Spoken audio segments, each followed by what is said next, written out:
Hello everyone, welcome back to my channel. तो आज हम कुछ रिपीटेड क्वेश्चंस कर रहे हैं फैमिली प्लानिंग मेथड कॉन्ट्रासेप्शन से, जो प्रीवियस बहुत से एग्जाम्स में पूछे गए हैं। तो उन क्वेश्चंस को आज हम जो है वो डिस्कस करेंगे, विद एक्सप्लेनेशन करेंगे, और इसी के थ्रू हम जो है वो अपना जो कॉन्ट्रासेप्टिव फैमिली प्लानिंग मेथड वाला टॉपिक है वो कवर करेंगे। सो फर्स्ट क्वेश्चन है हमारे पास कि which of the following is permanent method of sterilisation. Option a Lippes loop, b copper T, c tubectomy and d condom. तो इसका आंसर आपको पता होगा। परमानेंट मेथड क्या होता है कि जो कि कम्प्लीटली स्टरलाइजेशन हो जाती है, मींस परमानेंटली ही स्टरलाइजेशन होती है, जिसके बाद जो पर्सन होगा, जो भी फीमेल है या फिर मेल है, वो वापस से कंसीव नहीं कर सकता है। तो इसका ऑप्शन सी जो है वो करेक्ट आंसर होगा, ट्यूबेक्टमी।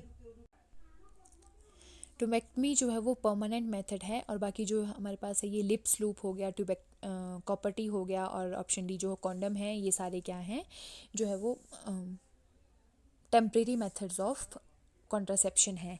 तो फर्स्ट ऑप्शन है हमारे पास जो लिप्स लूप है। लिप्स लूप जो है वो सबसे फर्स्ट जो आईयूडी मेथड इंट्रोड्यूस हुआ था वो था लिप्स लूप, जो मतलब ये क्या है, इंट्रायूट्राइन डिवाइस है जो सबसे फर्स्ट इंट्रोड्यूस हुआ था। देन सेकेंड है हमारे पास कॉपर टी। कॉपर टी भी जो है वो इंट्रायूट्राइन डिवाइस है, और कॉपर टी जो है वो डिफरेंट डिफरेंट टाइप्स की होती है। 5 ईयर कॉपर टी होती है, 10 ईयर कॉपर टी होती है।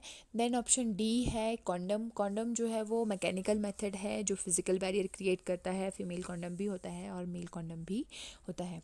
देन नेक्स्ट मूव करते हैं। क्वेश्चन नंबर 2 है MTP act came into force in the year of. तो MTP act came into force in the year of. Option ए है 1971, बी है 1972, सी है 1973 एंड डी है 1975। तो इसका करेक्ट आंसर जो होगा वो है ऑप्शन बी। 1975 में जो है वो जो एमटीपी एक्ट है वो फोर्स में आया था। जो एमटीपी एक्ट है वो एक्चुअल में 1971 में एक्ट पास हुआ था पार्लियामेंट में, लेकिन जो फोर्स में आया था वो 1972 में आया था। तो ऑप्शन बी इसका करेक्ट आंसर होगा। देन नेक्स्ट है question number 3, contraindications for using oral contraceptives. Oral contraceptives हम किस केस में जो है वो यूज़ नहीं कर सकते। तो इसका ऑप्शन ए है थ्रोम्बोफ्लेबाइटिस, बी है urinary track infection, and C है अल्सरेटिव कोलाइटिस, एंड डी है मेनोरेजिया। तो अब ऑप्शन ए क्या है, थ्रोम्बोफ्लेबाइटिस। थ्रोम्बोफ्लेबाइटिस में क्या होगा, इन्फ्लेमेशन ऑफ जो वेन्स हो जाती है वो होता है, तो इसमें तो नहीं होता है कॉन्ट्राइंडिकेटेड। सेकेंड है urinary track infection. Urinary track infection में भी कॉन्ट्राइंडिकेशन नहीं इंडिकेटेड नहीं होती है oral contraceptive pills. And C है अल्सरेटिव कोलाइटिस। तो अल्सरेटिव कोलाइटिस में भी कॉन्ट्रासेप्टिव पिल्स जो हैं वो कॉन्ट्राइंडिकेटेड नहीं होते, क्योंकि ये क्या होती है, इन्फ्लेमेशन ऑफ डाइजेस्टिव ट्रैक होती है, स्पेशली इंटेस्टाइन, लार्ज इंटेस्टाइन और रेक्टम की होती है, तो इसमें भी नहीं होती है। देन डी है मेनोरेजिया। मेनोरेजिया का मतलब होता है जो हैवी पीरियड्स आते हैं।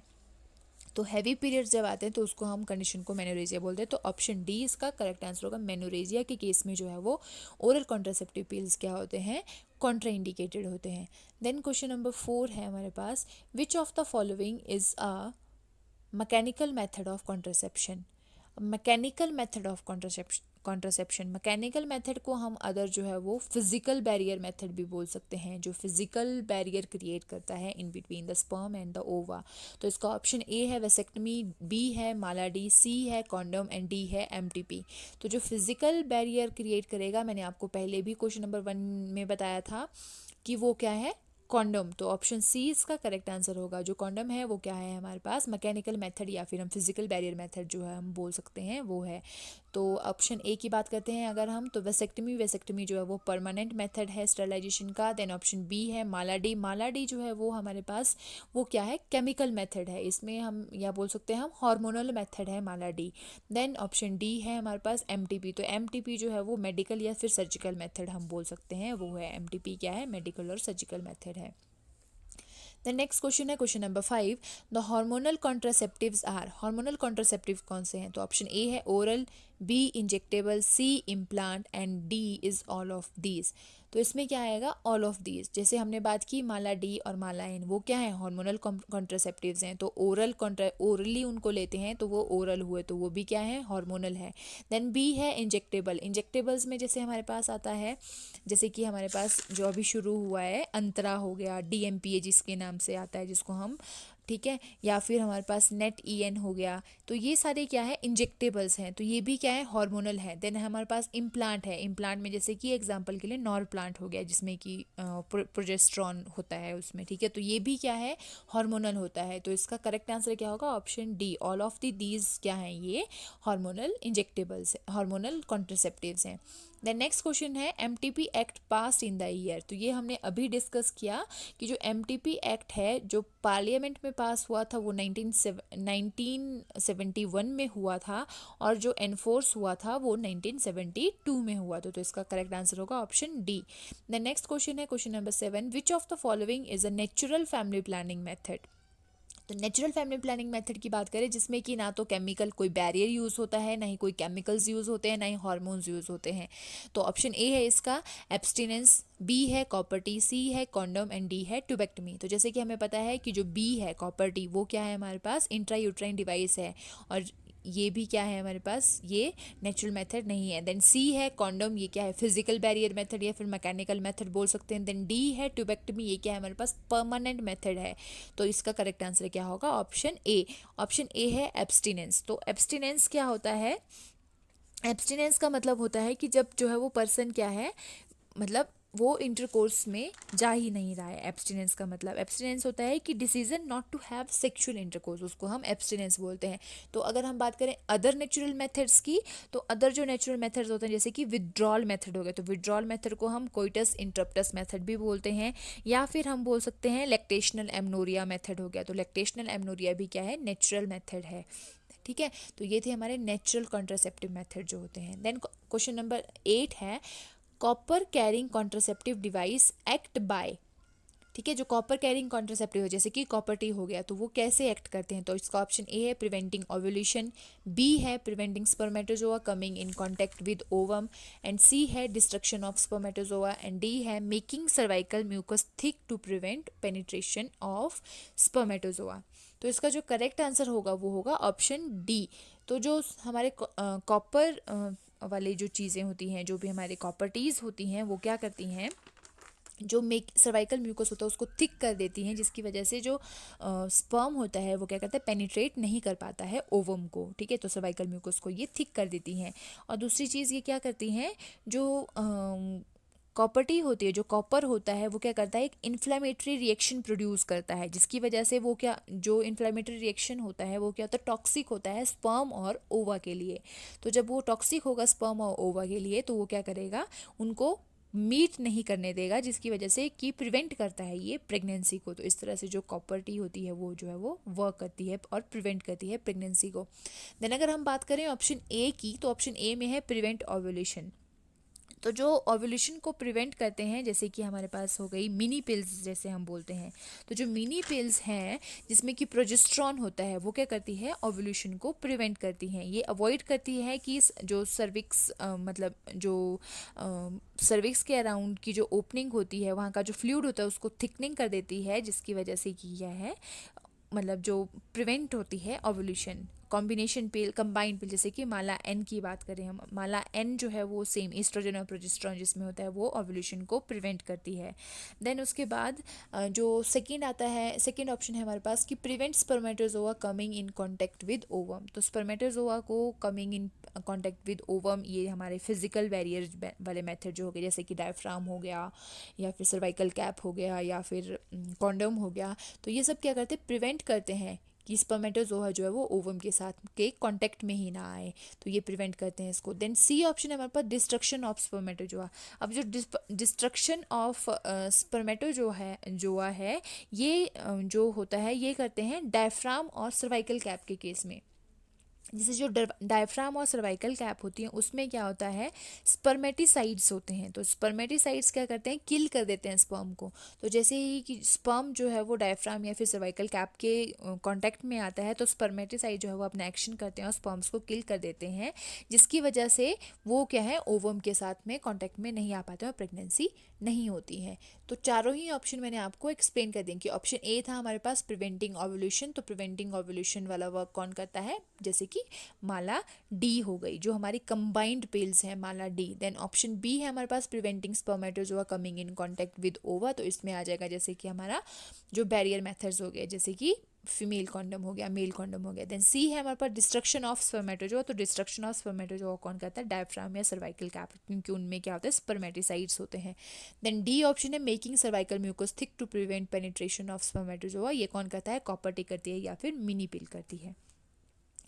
देन नेक्स्ट क्वेश्चन है हमारे पास question number 9, ovulation method of family planning is known as, तो ovulation method of family planning उसको हम क्या बोलते हैं, ऑप्शन ए है कैलेंडर मेथड, बी है बिलिंग मेथड, सी है सिम्प्टोथर्मल मेथड एंड डी है स्पेसिंग मेथड। तो ovulation method of family planning इसका आंसर होगा ऑप्शन सी, इसका करेक्ट आंसर होगा सिम्प्टोथर्मल मेथड।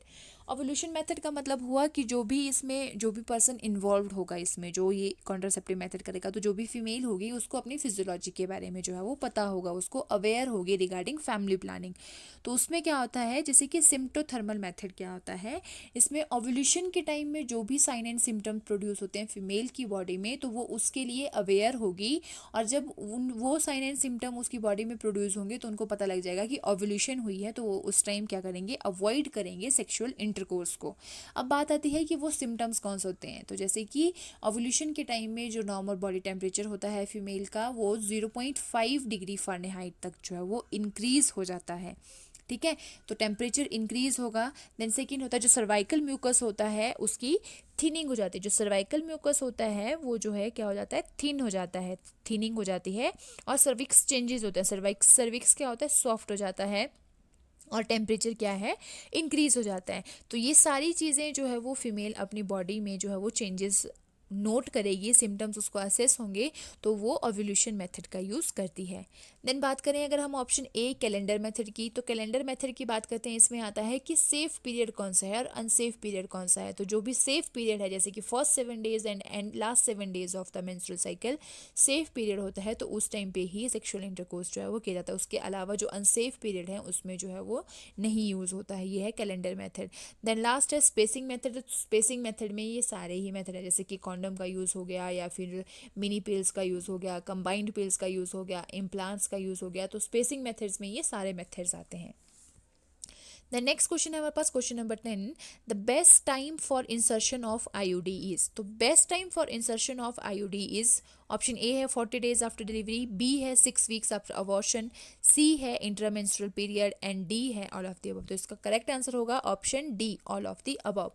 ऐसा सच अगर हम बात करें ऑप्शन ए की, जैसे 40 डेज आफ्टर डिलीवरी भी हम जो है वो IUD इंसर्शन कर सकते हैं, और जैसे ही डिलीवरी हुई है, जैसे ही प्लेसेंटा जो है एक्सपेल हुआ, after the third stage of delivery, with in 10 minutes में हम जो है वो IUCD इंसर्शन कर सकते हैं। जो न्यू प्रोटोकॉल्स आए हैं उसके accordingly with in 10 minutes of placenta expulsion जो है वो IUCD इंसर्शन हो सकता है, जिसको हम क्या बोलते हैं, PPIUCD, post partum intra uterine device insertion होता है वो, ठीक है। और उसके अलावा जो है वो सेकेंड और थर्ड डेज में, मतलब विद इन 48 आवर्स हम जो है वो IUCD इंसर्शन कर सकते हैं आफ्टर डिलीवरी। देन बात करें हम ऑप्शन बी की 6 वीक्स आफ्टर द अबॉर्शन, तो 6 वीक्स आफ्टर द अबॉर्शन भी IUCD इंसर्शन कर सकते हैं। और अगर हम बात करें तो इमीडिएटली आफ्टर द अबॉर्शन, अगर सर्जिकल इवैक्यूएशन किसी पेशेंट की हो रही है या मेडिकल अबॉर्शन किसी भी पेशेंट का हो रहा है, तो जस्ट आफ्टर द अबॉर्शन भी जो है वो, अगर जैसे सक्शन एंड इवैक्यूएशन हो रही है किसी पेशेंट की, तो आफ्टर द प्रोसीजर जो है वो IUCD इंसर्शन हो सकती है। देन ऑप्शन सी है इंट्रामेंस्ट्रुअल पीरियड, तो इंट्रामेंस्ट्रुअल पीरियड में जो है वो in between 3 to 7 days, in between 3 to 7 days कभी भी जो है वो जो IUCD इंसर्शन है वो कर सकते हैं। ये डेज क्यों हमारे लिए ज़्यादा अच्छे होते हैं IUCD इंसर्शन के लिए, क्योंकि इस टाइम क्या होती है, सर्वाइकल ओस जो है वो ओपन होती है और IUCD इंसर्शन ईजिली हो सकता है। देन उसके बाद है question number 11, permanent male sterilization is. अब जैसे मैंने आपको बताया कि एक होता है हमारे पास टेम्परेरी स्टरलाइजेशन, एक होती है टेम्परेरी कॉन्ट्रासेप्टिव मेथड, एक होता है हमारे पास permanent contraceptive method. Temporary contraceptive methods में होगा कि जो फीमेल है वो उनको, या मेल है वो उनको टेम्परेरी यूज़ करें, जो भी कपल है वो टेम्परेरी यूज़ कर रहे हैं, स्पेसिंग के लिए यूज़ कर रहे हैं। उसके बाद अगर उन्हें फिर से कंसीव करना है, तो अगर वो मेडिकेशन अपनी या फिर जो भी वो मेथड यूज़ कर रहे हैं उसको बंद करेंगे, तो वो फिर से कंसीव जो है वो कर सकते हैं। लेकिन जो परमानेंट स्टरलाइजेशन मेथड आता है, परमानेंट स्टरलाइजेशन में आता है कि एक बार अगर परमानेंट स्टरलाइजेशन करवा दिया तो उसके बाद जो कपल होगा वो कंसीव नहीं कर सकता है। तो इसका आंसर क्या होगा? ऑप्शन ए है पीपीएस, बी है वेसेक्टमी, सी है ट्यूबेक्टमी एंड डी है इसमें मिनी लैब। तो परमानेंट मेल स्टरलाइजेशन की बात की है। तो जो अब हमें पता है कि जो परमानेंट मेथड है वेसेक्टमी और ट्यूबेक्टमी दोनों ही क्या है? परमानेंट मेथड है। बट यहाँ पे बात की गई है मेल स्टरलाइजेशन की। तो मेल स्टरलाइजेशन को हम क्या बोलते हैं? बी इसका करेक्ट आंसर होगा। मेल स्टरलाइजेशन को हम बोलते हैं वेसेक्टमी, और जो ट्यूबेक्टमी है उसको हम फीमेल स्टरलाइजेशन को बोलते हैं, और मिनी लैब भी हम जो है वो फीमेल स्टरलाइजेशन को बोलते हैं। फीमेल स्टरलाइजेशन का ही जो अदर नेम है उसमें क्या आता है? मिनी लेप्रोटमी या फिर लेप्रोटमी या फिर लेप्रोस्कोपी, ये सारे जो है वो फीमेल स्टरलाइजेशन में आते हैं। देन नेक्स्ट क्वेश्चन है question number 12। A packet of oral pills Mala N contain. तो माला एन के अंदर कितनी जो टैबलेट्स होती हैं वो होती हैं? तो ऑप्शन ए है 28 pills, b 30 pills, c 32 pills and D is 42 pills. तो इसके अंदर जो होती हैं वो ऑप्शन ए करेक्ट आंसर होगा। 28 पिल्स होती है। 28 में से जो होती हैं वो 28 हार्मोनल पिल्स होती हैं, और जो 7 पिल्स होती हैं वो जो है वो आयरन की पिल्स होती हैं। ठीक है, तो जो 21 पिल्स होती हैं वो हार्मोनल पिल्स होती है, जिसमें कि कंबाइंड हार्मोन होता है प्रोजेस्टेरोन एंड एस्ट्रोजन, और जो 7 होती है वो आयरन पिल्स होती हैं। देन उसके बाद नेक्स्ट है हमारे पास question number 13। The condition under which a pregnancy can be terminated under the MTP act 1971। तो 1971 के अकॉर्डिंगली जिस कंडीशन में हम जो है वो एमटीपी कर सकते थे, तो वो कंडीशन कौन कौन सी थी? तो अकॉर्डिंग टू 1971 एक्ट ऑप्शन ए है इसमें where pregnancy result from failure of any contraceptive device, B है where pregnancy is result of rape, C है where pregnancy result due to the non use of contraceptive and is not wanted by the couple, and option D है where there is substantial risk of the child being born with serious handicap. तो हमने इसमें ध्यान रखना है कि यहाँ पे क्या दिया गया है? एक्सेप्ट दिया गया। तो इस ऑप्शन सी इसका जो है वो करेक्ट आंसर होगा। जैसे कि ऑप्शन ए है जहाँ प्रेगनेंसी रेप से रिजल्ट होती है तो उसमें भी जो है एमटीपी लागू होती है। देन बी जो है जहाँ प्रेगनेंसी जो है वो रिजल्ट ऑफ रेप होता है लागू होती है। ऑप्शन ए है जहाँ पे फेलियर ऑफ कॉन्ट्रासेप्शन अगर हो जाता है तो एमटीपी करवा सकते हैं। देन ऑप्शन डी है जहाँ पे कि अगर सब्सटेंशियल रिस्क है, चाहे वो मदर को है या फिर फिटस को है, तो उस केस में भी एमटीपी जो है वो करवाई जा सकती है। तो इसमें ऑप्शन सी करेक्ट आंसर होगा कि अगर प्रेगनेंसी जो है वो विदाउट यूज़ ऑफ कॉन्ट्रासेप्टिव हुई है और अनवांटेड प्रेगनेंसी है तो उस केस में हम एमटीपी जो है वो नहीं कर सकते हैं। ये है अकॉर्डिंग टू 1971। ठीक है, तो ये हमारे क्वेश्चन 13 क्वेश्चंस थे विद एक्सप्लेनेशन। देन नेक्स्ट है हमारे पास 14 क्वेश्चन में विच of the following is not an injectable contraceptive. तो इंजेक्टेबल कॉन्ट्रासेप्टिव कौन सा नहीं है? ऑप्शन ए है हमारे पास नेट EN, बी है नॉरप्लांट, सी है DMPA एंड डी है DMPA SC। तो जो इंजेक्टेबल कॉन्ट्रासेप्टिव है इसका करेक्ट आंसर है ऑप्शन जो बी है, वो करेक्ट आंसर है नॉरप्लांट। जो नॉरप्लांट है वो क्या है? इंजेक्टेबल कॉन्ट्रासेप्टिव नहीं है। अब इसमें क्या आएगा कि जो ऑप्शन ए है नेट EN है नॉर इथेस्टिरोनिथेट EN। ठीक है, ये है नेट EN। तो ये क्या है? 2 मंथ्स की कॉन्ट्रासेप्शन प्रोवाइड करता है, 2 मंथ्स की प्रोटेक्शन देता है। देन नेक्स्ट है सी हमारे पास DMPA, जो अभी हमारे पास आजकल सप्लाई में न्यू जो है वो अंतरा के नाम से भी आ रहा है, डिपोट मेट्रॉक्सी प्रोजेस्ट्रॉन एसिटेट। ठीक है, अंतरा के नाम से भी आ रहा है और ये 3 मंथ्स की प्रोटेक्शन देता है और इसको IM लगाते हैं हम। देन ऑप्शन डी है DMPA SC। तो DMPA ये सेम है, डिपोट मेट्रॉक्सी प्रोजेस्ट्रॉन एसिटेट, और SC है क्योंकि उसको हम सबक्यूटेनियस लगाते हैं। ठीक है, तो ये तीनों ही क्या है? इंजेक्टेबल्स कॉन्ट्रासेप्टिव हैं, और नॉरप्लांट जो है वो इम्प्लांटेशन होती है, इसको हम इंट्राडर्मल इम्प्लांट करते हैं। देन नेक्स्ट है question number 15। Post operative advice given to a patient who has undergone vasectomy is. तो पोस्ट ऑपरेटिवली हम उनको क्या एडवाइस देंगे? ऑप्शन ए है no need for using any contraceptive right from next day of surgery, B है patient is not sterile immediately after the surgery, C है no need to take any precautions with regard to lifting weights, and D है stitches need not be removed. तो option B इसका जो है वो correct answer होगा कि patient is not sterile immediately after the surgery. ठीक है, तो वेसेक्टमी के केस में क्या होता है? जैसे ही वेसेक्टमी होती है उसके बाद अप्रॉक्सीमेटली 8 to 12 वीक्स तक हम जो है वो after the operation 8 to 12 weeks तक जो भी मेल होता है वो क्या है? स्टरलाइल नहीं होता है। स्टरलाइल नहीं होते क्यों? क्योंकि जो स्पर्म्स होते हैं वो स्टिल होते हैं ट्यूब में, जिसकी वजह से जो भी इजेकुलेशन होगी तो मे भी हो सकता है कि वो ट्यूब के थ्रू जो है वो फीमेल के वजाइना में चले जाएं। तो इसलिए 8 to 12 वीक्स तक जो है वो उनको एडवाइस किया जाता है कि वो अदर कॉन्ट्रासेप्टिव मेथड का यूज़ करें, साथ में वो कॉन्डम का यूज़ करें for 8 to 12 weeks after the operation. ठीक है, और उसके बाद 2 सीमन टेस्ट वो करवाते हैं। अगर 2 semen test after the operation वो करवाते हैं और वो सीमन जो स्पर्म के लिए नेगेटिव आते हैं, तभी जो है वो फुली स्टर्ल माना जाता है। देन नेक्स्ट है question number 16, Pearl index is associated with. तो पर्ल इंडेक्स जो है वो हम पर्ल इंडेक्स यूज़ करते हैं हम कॉन्ट्रासेप्टिव एफिकेसी के लिए। पर्ल इंडेक्स का मतलब होता है, इससे हम मेजर क्या करते हैं कि जो नंबर ऑफ प्रेगनेंसीज हैं जो हुई हैं, जैसे कि कोई भी एक कॉन्ट्रासेप्टिव मेथड है, फॉर एग्जांपल माला एन है, तो जो भी फीमेल्स जो हैं वो माला एन कॉन्टिन्यूसली 1 ईयर के लिए यूज़ कर रही हैं और उसमें कोई फेलुअर हुआ है, कोई प्रेगनेंसी इन बिटवीन हुई है, तो उस चीज़ को असेस करने के लिए हम क्या करते हैं, पर्ल इंडेक्स यूज़ करते हैं। फॉर एग्जांपल के लिए जो माला एन का 2020 का पर्ल इंडेक्स है वो क्या है, मोर देन 99% है, मतलब सिर्फ 0.3 केसेस में जो है वो प्रेगनेंसी पॉजिटिव हुई है, और उसके अलावा जो है वो माला एन जो है वो 99% इफेक्टिव है। ठीक है, तो ये पर्ल इंडेक्स जो है वो कॉन्ट्रासेप्टिव एफिकेसी के लिए, पर्टिकुलर कॉन्ट्रासेप्टिव एफिकेसी को असेस करने के लिए हम जो है वो पर्ल इंडेक्स का यूज़ करते हैं। देन नेक्स्ट है question number 17, contraceptive which provide protection against asexually transmitted disease. तो जो एसेक्सुअली ट्रांसमिटेड डिजीजेस होती हैं उसके अगेंस्ट जो प्रोटेक्शन देता है, ऑप्शन ए है intrauterine device, b condom, c oral pills and D is injectable contraceptive. तो हमें पता है कि जो कॉन्डम है सिर्फ वो ही एक ऐसा डिवाइस है जो हमारे को कॉन्ट्रासेप्टिव के साथ साथ में जो एसटीडीज हैं उससे भी बचाता है। ठीक है, जो सेक्सुअली ट्रांसमिटेड डिजीज हैं वहाँ से भी बचाता है। तो ऑप्शन बी इसका जो है वो करेक्ट आंसर है। आपको क्वेश्चन डायरेक्ट भी आ सकता है कि ऐसा कौन सा कॉन्ट्रासेप्टिव डिवाइस है जो सेक्सुअली ट्रांसमिटेड डिजीज से प्रिवेंट करता है, तो इसका आंसर क्या होगा, कॉन्डम।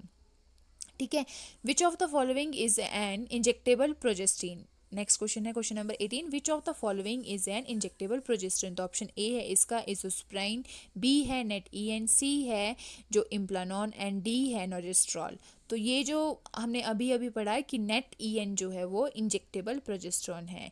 जो नेट ईएन है उस वो क्या है, 2 मंथ की प्रोटेक्शन देते हैं और इसको आईएम लगाते हैं। ठीक है, तो ऑप्शन ए जो है इजोस्प्राइन और इम्प्लानोन और नेजेस्ट्रॉल, ये तीनों ही क्या है, मेडिकेशंस हैं।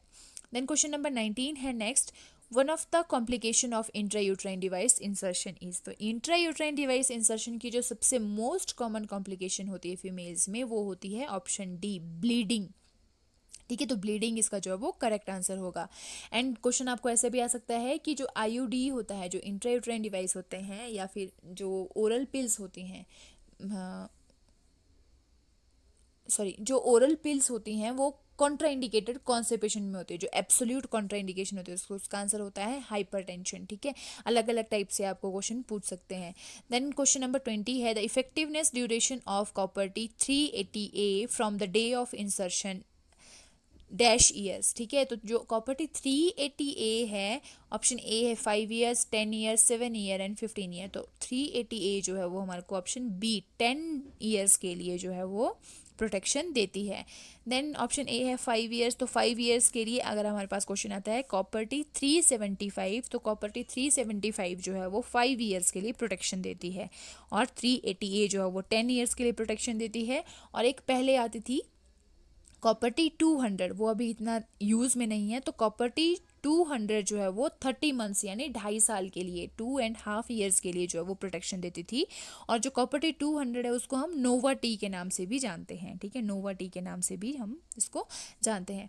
देन नेक्स्ट क्वेश्चन है हमारे पास, the national family planning programme was started in. तो नेशनल फैमिली प्लानिंग प्रोग्राम जो है वो कब स्टार्ट हुआ था, तो इसका ऑप्शन ए है 1952, बी है 1965, सी है 1955 एंड डी है 1977। तो जो फैमिली प्लानिंग प्रोग्राम है वो इंडिया में 1952 में स्टार्ट हुआ था, और इंडिया जो है वो फर्स्ट कंट्री थी जिसने नेशनल फैमिली प्लानिंग प्रोग्राम जो है वो स्टार्ट किया था। देन नेक्स्ट क्वेश्चन है question number 22, IUCD was introduced postpartum at. तो हमने इसको अभी डिस्कस किया कि आईयूसीडी को हम immediately after 3rd stage of delivery with in 10 minutes भी इंसर्ट कर सकते हैं और विद इन 48 आवर्स भी इंसर्ट कर सकते हैं, और ऑप्शन बी 6 to 8 वीक्स के बीच में भी हम उसको इंसर्ट कर सकते हैं, मतलब हम 6 to 8 वीक्स में इंसर्ट कर सकते हैं। Then question number 23, next question है डोज ऑफ DMPA इज। तो हमने अभी पढ़ा कि DMPA का मतलब क्या हुआ, डिपोट मेड्रॉक्सी प्रोजेस्ट्रॉन एसीटेट। यहाँ आपको डायरेक्ट क्वेश्चन आ सकता है कि जो न्यूली इंट्रोड्यूस इंजेक्टेबल मेथड है वो कौन सा है, तो वो क्या है, DMPA। तो इसकी जो डोज होती है वो होती है option c 150 mg after every 3 month. आपको क्वेश्चन घुमा के भी पूछ सकते हैं, इसमें डायरेक्ट पूछ सकते हैं कि जो DMPA है वो कितने टाइम तक जो है वो प्रोटेक्शन देता है, तो वो 3 मंथ्स के लिए प्रोटेक्शन देता है। या फिर जैसे ये क्वेश्चन है कि कितने mg की उसकी डोज होती है, तो 150 mg की होती है। या फिर आपसे रूट पूछ सकते हैं, तो DMPA अगर आता है हमारे को, अंतरा पूछते हैं या अंतरा का रूट पूछते हैं या फिर DMPA का रूट पूछते हैं, तो वो क्या होता है, 150 mg IM होता है इंट्रामस्कुलर। और अगर हमारे से पूछेंगे DMPA-SC, तो DMPA-SC का जो रूट होता है वो सबक्यूटेनियस होता है। देन नेक्स्ट क्वेश्चन है क्वेश्चन नंबर 24 कि the first course of oral contraceptive pill should be strictly started on which day of menstrual cycle. ठीक है, तो क्या बोल रहे हैं कि जो फर्स्ट टैबलेट होती है कॉन्ट्रासेप्टिव पिल की, तो वो कब स्टार्ट करनी चाहिए, तो ऑप्शन ए है 5th day, b 4th day, six day and D is 3rd day. तो इसका करेक्ट आंसर जो होगा वो होगा option a 5th day of menstrual cycle. ठीक है, जो 5th डे जब से पीरियड्स आए हैं, जैसे पीरियड्स आज आए हैं, मान लो पीरियड्स जो है वो 1 तारीख को आए हैं, तो पीरियड्स के 5th डे पे जो 5 तारीख होगी उस टाइम से जो है वो फीमेल ओरल कॉन्ट्रासेप्टिव पिल लेना स्टार्ट करेगी। तो जैसे मैंने आपको बताया कि कॉन्ट्रासेप्टिव पिल्स जो होती हैं वो टोटल 28 होती हैं, उसमें 21 पिल्स हार्मोनल होती हैं और 5 जो रेस्ट ऑफ द पिल्स होती हैं, जो 7 पिल्स होती हैं वो क्या होती हैं, आयरन वाली होती हैं। तो जब फीमेल जो है वो 5th डे से स्टार्ट करेगी तो वो हार्मोनल पिल से स्टार्ट करेगी। जो वाइट और ब्लैक कलर, वाइट और ब्राउन कलर की पिल्स होती हैं, तो वाइट पिल से जो है वो female on the 5th day of menstrual cycle जो है वो स्टार्ट करती है। तो वाइट पिल से स्टार्ट करना होता है और एंड जो होता है वो हमारी ब्राउन पिल्स में होता है।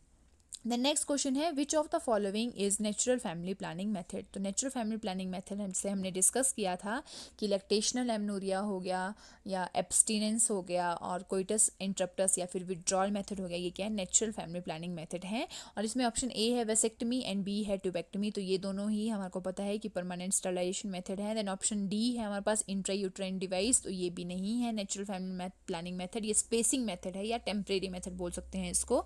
देन ऑप्शन सी है हमारे पास ब्रेस्ट फीडिंग। ब्रेस्ट फीडिंग को ही हम अदर नेम जो है इसका लैक्टेशनल एमनोरिया बोलते हैं। जब तक फीमेल ब्रेस्ट फीडिंग करवा रही है तो प्रोलैक्टिन हार्मोन फीमेल के अंदर जो है वो प्रोड्यूस होता रहता है और प्रोलैक्टिन हार्मोन क्या करता है, ओव्यूलेशन को प्रिवेंट करता है, जिसकी वजह से फीमेल जो है वो कंसीव नहीं कर सकती है। उसी को हम क्या बोलते हैं, लैक्टेशनल एमनोरिया बोलते हैं। ठीक है, देन नेक्स्ट है question number 26 which IUCD needs to be replaced only after 10 year. तो ये हमने अभी अभी डिस्कस किया कि कॉपर टी 380A को जो है वो हम 10 ईयर्स के बाद रिप्लेस करते हैं। देन हमने बात की कॉपर टी 200 की बात की, तो कॉपर टी 200 जो है वो 2.5 साल के बाद रिप्लेस करते हैं और कॉपर टी 200 को ही हम नोवा टी बोलते हैं।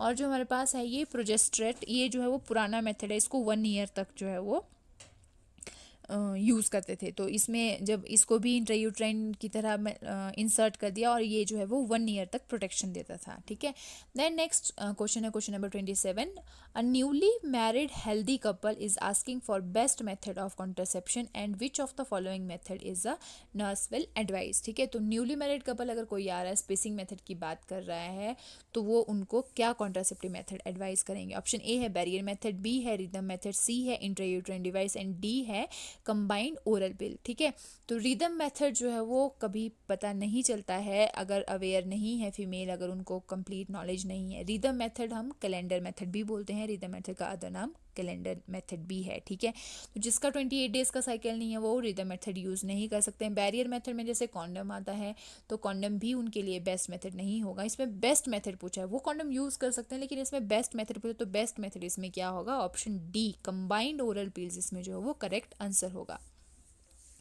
The next है question number 28 in a lady having a regular 28 days menstrual cycle what is the safe period. तो अगर कोई फीमेल है जिसका रेगुलर 28 डेज का साइकिल है तो सेफ पीरियड क्या होगा। Option A initial 28 days, B later 14 days, C first and last 7 days and D is first 7 days only. तो इसका करेक्ट आंसर होगा option C first and last 7 days. मैंने आपको पहले भी बताया जो कैलेंडर मेथड है या रिदम मेथड है उसमें जो सेफ पीरियड होता है वो फर्स्ट एंड लास्ट 7 डेज होता है, और जो मोस्ट अनसेफ पीरियड होता है वो 10 to 20 डेज जो है वो मोस्ट अनसेफ पीरियड होता है। द नेक्स्ट है question number 29, exclusive breast feeding protect women against pregnancy for a period of, ठीक है। Option A 12 months, B 9 months, C 6 months and D is 3 month. तो जैसे हमें पता है कि एक्सक्लूसिव ब्रेस्ट फीडिंग जो है वो हमारी रिकमेंड की जाती है 6 मंथ्स के लिए। तो मैंने अभी डिस्कस किया कि ब्रेस्ट फीडिंग की वजह से जो है वो प्रोलैक्टिन हार्मोन रिलीज होता है, और प्रोलैक्टिन हार्मोन क्या करता है, लैक्टेशनल एमनोरिया कॉज करता है, और जब तक लैक्टेशनल एमनोरिया है तब तक कंसीव नहीं हो सकता है। तो 6 मंथ इसका जो है वो करेक्ट आंसर होगा option C. The next question है which of the following is not a surgical method used in birth control. Surgical method जो नहीं है जो बर्थ कंट्रोल के लिए यूज़ किया जाता है, ठीक है। तो वेसेक्टमी और ट्यूबेक्टमी, हमने अभी बोला कि वेसेक्टमी और ट्यूबेक्टमी क्या है, परमानेंट स्टरलाइजेशन मेथड है। और ट्यूबल लाइगेशन भी हम जो है वो ट्यूबेक्टमी को बोलते हैं, क्योंकि ट्यूबेक्टमी में क्या किया जाता है, जो फेलोपियन ट्यूब्स है उनकी लाइगेशन की जाती है, तो इसी को हम ट्यूबल लाइगेशन बोलते हैं, ठीक है। तो ऑप्शन बी जो है इंट्रायूट्राइन डिवाइस इसका करेक्ट आंसर होगा। द नेक्स्ट है question number 31, MTP can be done up to. तो MTP can be done up to 12 weeks, 16 weeks, 20 weeks and 10 weeks. तो इसका करेक्ट आंसर होगा ऑप्शन सी 20 वीक्स। इसमें आता है कि अब एमटीपी क्वेश्चन आपको इस तरह से भी आ सकता है कि अगर हमारे एमटीपी जो है वो अप टू 12 वीक्स की जा रही है तो कितने डॉक्टर्स की ज़रूरत है। तो अगर अप टू 12 वीक्स एमटीपी की जा रही है तो 1 डॉक्टर, जो 1 गायनेकोलॉजिस्ट होगा, 1 ऑब्स्टेट्रिशियन होगा, उसकी ज़रूरत होगी। बट अगर जो एमटीपी है वो इन बिटवीन 12 to 20 वीक्स हो रही है तो 2 ऑब्स्टेट्रिशियंस की जो है वो नीड होती है कंसेंट्स की, ठीक है। और अब जो 2020 में एमटीपी एक्ट 2020 में अमेंडमेंट हुई है, इसमें कुछ एडिशन हुई है, तो उसमें जो है वो अप टू 24 वीक्स जो है वो एमटीपी करवा सकते हैं। पर उन कंडीशंस में सिर्फ अप टू 24 वीक्स उन कंडीशंस में हो सकती है सिर्फ जिसमें कि बहुत ज़्यादा जो फीमेल है, जो मदर है और जो फिटल है, उनको जो है वो बहुत ज़्यादा हार्म होने के चांसेस हैं, माल फॉर्मेशन है, या फिर जो फिटस है उसमें जो है वो कोई कंजेंटल एबनॉर्मलिटी है या कोई फिजिकली हैंडीकैप की प्रॉब्लम है, तो उस कंडीशन में जो है वो 24 वीक्स तक एमटीपी करवा सकते हैं। अदरवाइज जो एमटीपी है वो 20 वीक्स तक ही होगी, ठीक है। तो क्वेश्चन आपसे किसी भी तरह से पूछ सकते हैं कि एमटीपी जैसे 20 वीक्स तक होती है, अगर 12 वीक्स तक करें तो 1 डॉक्टर की ज़रूरत होती है, अगर आप 20 वीक्स तक कर रहे हैं तो जो है वो 2 ऑब्स्टेट्रिशियन की ज़रूरत होती है। देन क्वेश्चन नंबर 32 नेक्स्ट है, the best time for IUD insertion is between which day of menstrual cycle. तो ये हमने बहुत बार डिस्कस कर लिया कि 3 to 7 डेज जो है वो बेस्ट पीरियड होता है आईयूसीडी इंसर्शन करने का। द नेक्स्ट क्वेश्चन है क्वेश्चन नंबर 34 कि which of the following is not a type of type of intrauterine device, ठीक है। तो हमने सबसे पहले डिस्कस किया था ऑप्शन ए है लिप्स लूप हमने बोला था कि सबसे पुराना आईयूडी मेथड है जिसमें कि एस शेप का जो है वो लिप्स लूप इंसर्ट करते थे। देन ऑप्शन बी है मल्टीलोड भी जो है वो कॉपर टी का ही टाइप है, इंट्रायूट्राइन डिवाइस का ही टाइप है। देन सी है chemical foam tablet and D है कॉपर टी। तो इसके हमें नाम से ही पता लग रहा है केमिकल फोम टैबलेट, जो ऑप्शन सी है करेक्ट आंसर होगा। देन 35 है ओरल कॉन्ट्रासेप्टिव पिल्स कंटेन। तो oral contraceptive pills contain option ए है only oestrogen, B corticosteroid, C only progesterone, D both progesterone and oestrogen. Option D इसका correct answer होगा।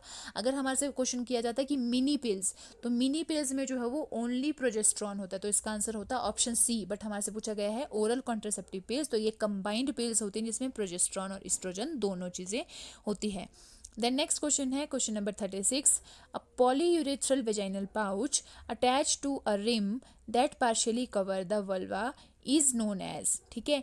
तो एक पॉलीयूरेथ्रल पाउच होता है जो अटैच होता है रिम के साथ में और वल्वा भी वो कवर करता है, तो इसका आंसर होगा ऑप्शन ए, उसको हम फीमेल कॉन्डम बोलते हैं। कॉपर टी तो हमें पता है इंट्रायूट्राइन डिवाइस होता है, टी शेप में होता है। लेटेक्स का जो है वो कॉन्डम बना हुआ होता है, और नॉर प्लांट जो होते हैं वो इम्प्लांट्स होते हैं जिनको हम इंट्राडर्मली करते हैं। द नेक्स्ट है question number 37, an example of hormonal method of contraception is. तो हार्मोनल कॉन्ट्रासेप्शन मेथड मैंने आपको पहले भी बता दिया कि जो कॉन्डम है वो बैरियर है, ट्यूबेक्टमी है परमानेंट है, अबॉर्शन हमारा मेडिकल और सर्जिकल मेथड है, और सी डिपोर्ट फॉर्मुलेशन जो हमने बोला DMPA, ठीक है, डिपोर्ट मेड्रॉक्सी प्रोजेस्ट्रॉन एसिटेट, ये क्या है, हार्मोनल मेथड है जो कि 3 मंथ्स की प्रोटेक्शन देता है। द नेक्स्ट है question number 38, a barrier method in which a soft latex dome surrounding by a metal spring is used is called a barrier method in which soft latex जो होता है dome surrounded by a metal spring। तो इसका answer जो होगा वो होगा option C, that is diaphragm, ठीक है। ऑप्शन ए है कॉन्ट्रासेप्टिव कैप, बी है कॉन्डम एंड डी है सर्वाइकल कैप। तो ये तीनों ही इसका नहीं होगा। डायफ्राम जो होता है वो लेटेक्स का बना हुआ होता है और डोम की तरह होता है जो कि मेटल कैप उसमें होती है।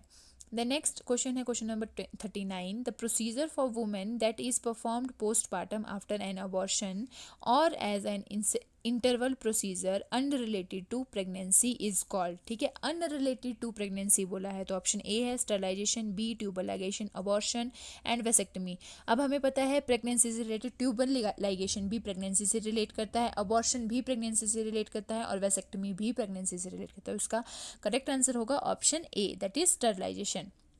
हमने हमेशा आपने ध्यान रखना है स्पेलिंग में, ठीक है। तो इसमें स्टरलाइजेशन की स्पेलिंग क्या लिखी है, STERILISATIN।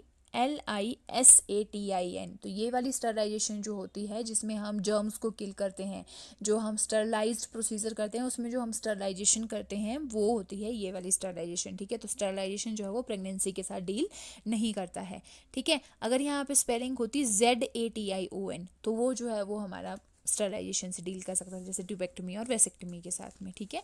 देन नेक्स्ट क्वेश्चन 40 है, coitus interruptus is known as. तो कोइटस इंटरप्टस को हम क्या बोलते हैं, और ऑप्शन ए है symptothermal method, B withdrawal, C standard day method and D is cervical mucus ovulation method. तो हमें पहले भी बता चुकी मैं आपको कि ऑप्शन बी विड्रॉल हम जो है वो उसको ही हम कोइटस इंटरप्टस मेथड बोलते हैं, ठीक है। देन उसके बाद है question number 41, male sterilization is accomplished by a surgical procedure known as, ठीक है।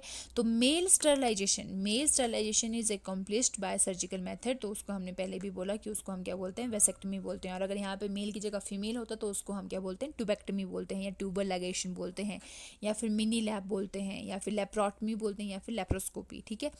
देन नेक्स्ट क्वेश्चन है, which of the following is newly launched injectable contraceptive. ये मैंने अभी आपको बोला था कि इंजेक्टेबल में पूछ सकते हैं हमने न्यूली लॉन्च्ड, ठीक है।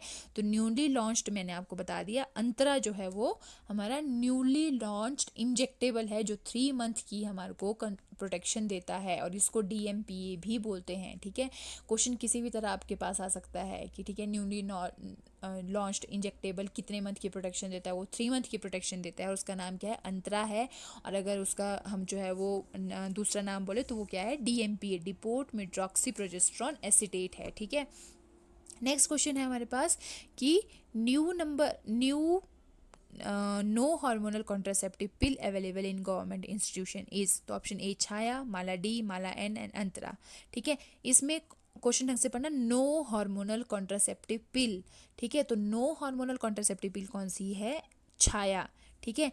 तो डी क्या है, माला डी है, माला डी में भी ईस्ट्रोजन और प्रोजेस्ट्रॉन होता है, माला एन में भी ईस्ट्रोजन प्रोजेस्ट्रॉन होता है और अंतरा में भी हमने बोला कि इसमें भी प्रोजेस्ट्रॉन होता है, ठीक है। तो छाया एक ऐसी कॉन्ट्रासेप्टिव पिल है जो न्यूली आई है, सहेली के नाम से पहले आती थी, अब इसको छाया के नाम से दिया जाता है। तो छाया जो है वो नॉन हार्मोनल और नॉन स्टीरॉयडल कॉन्ट्रासेप्टिव मेथड है, ठीक है। क्वेश्चन इस तरह से भी आ सकता है कि non hormonal and non contraceptive method of contraception, ठीक है। तो वो कौन सी है, छाया टैबलेट है। इसमें जो होता है वो एक जो बॉक्स होता है उसमें 8 टैबलेट्स आती हैं और इनको ऐसा क्वेश्चन भी आ सकता है कि छाया टैबलेट जो है वो किस तरह से ली जाती हैं। तो जैसे जो हमारे पास ओरल पिल्स थी ना, ओरल कॉन्ट्रासेप्टिव पिल्स, उनको हम जो है वो डेली लेते थे, डेली एक मेडिसिन लेते थे। लेकिन जो छाया मेडिसिन है उसको फर्स्ट 3 मंथ के लिए वीकली ट्वाइस लेंगे, मतलब हफ्ते में 2 बार लेंगे और 3 महीने के बाद हफ्ते में 1 बार ही लेने की ज़रूरत होगी, ठीक है। तो ये क्वेश्चन छाया से रिलेटेड किसी भी तरह से आपसे पूछा जा सकता है। देन नेक्स्ट क्वेश्चन है हमारे पास question number 44, safe period in menstrual cycle. तो safe period in menstrual cycle हमने बोला फर्स्ट एंड लास्ट 7 डेज, तो इसमें जो करेक्ट आंसर होगा option D, that is 21 to 28 days. ठीक है, तो ये हमने 44 क्वेश्चंस इसमें डिस्कस किए हैं पार्ट 1 में, जिसके अंडर हमने बहुत सारा जो है वो अपना फैमिली प्लानिंग का पोर्शन कवर किया है। आगे भी कुछ क्वेश्चंस हैं जो मैं पार्ट 2 में डिस्कस करूंगी। अगर आपको मेरी वीडियो अच्छी लगी होगी और हेल्पफुल लगी होगी तो काइंडली मेरी वीडियो को लाइक शेयर एंड सब्सक्राइब करें मेरे चैनल को। ठीक है, और पार्ट 2 ज़रूर देखें। Thank you for watching this video.